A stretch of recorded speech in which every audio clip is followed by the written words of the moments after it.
अस्सलाम वालेकुम nursery class. प्यारे बच्चों, आज मैं आपको बताऊंगी एक और हर्फ के बारे में।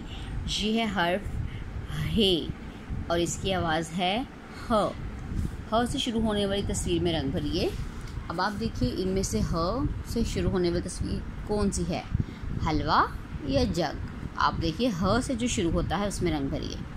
तस्वीर की शुरू की आवाज़ वाले हर्फ के लिए दायरा बनाएं। आप ये तस्वीर देखिए और इसकी शुरू की आवाज़ ढूंढिए और उसी की आधी शक्ल ढूंढिए। जैसे कि ये क्या है, हलवाई, ह और ह, क्योंकि ह पे कोई नुक्ता नहीं होता।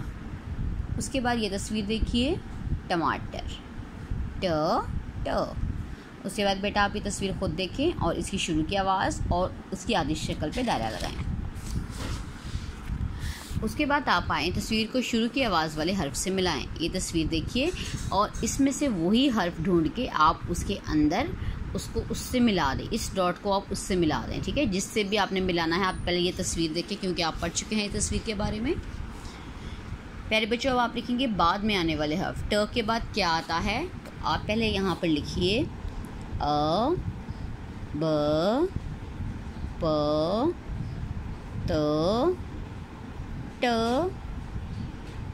स। तो ट के बाद क्या आया प्यारे बच्चों, स।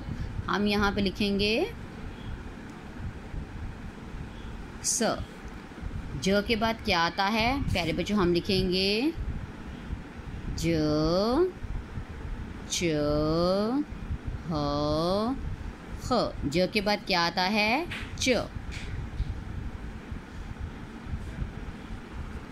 त के बाद क्या आता है, यहाँ से देखिए, त के बाद ट।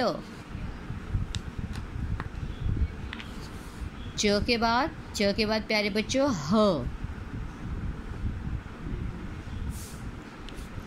हर्फ की पूरी शक्ल लिखिए। ये देखें किसके ऊपर होते हैं तीन नुक्ते, स पे। इस तरह से आप इसको पूरा कर दें और इसके ऊपर तीन नुक्ते लगा दें।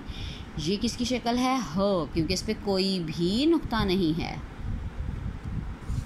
प्यारे बच्चों, ये क्या है, ब। ये क्या है, च। इसका होमवर्क करें और इसकी तस्वीर मुझे व्हाट्सएप करें।